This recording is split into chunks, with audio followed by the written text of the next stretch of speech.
e Dario alle corde, Marcello e Gaetano alle gomme, le ragazze al sacchetto e le altre due ragazze ai bosu.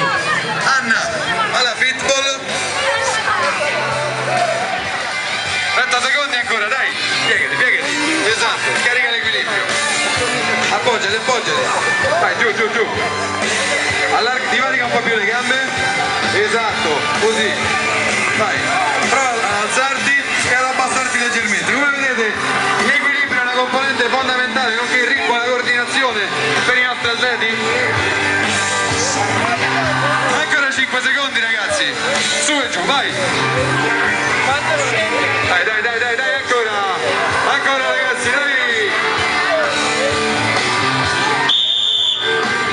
Vedete, il ritmo, la coordinazione, l'equilibrio e la reattività sono qualità fondamentali per un atleta per sport da combattimento, ma comunque in generale sono fondamentali per atleti di ogni sport. È per questo che il nostro allenamento si può applicare a moltissime discipline.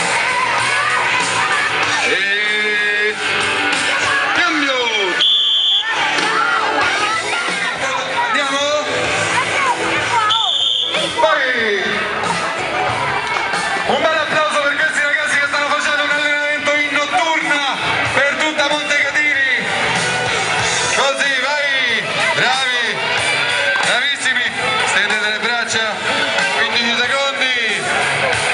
Ovviamente queste sono stazioni da 30 secondi, il lavoro può essere diversificato a seconda delle caratteristiche e delle necessità dell'atleta in questione.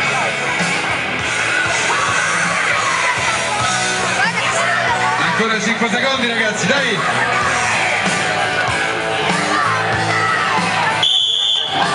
E il cambio! Che ne pensi di questo allenamento funzionale? Un'opinione a caldo, o a freddo, dai!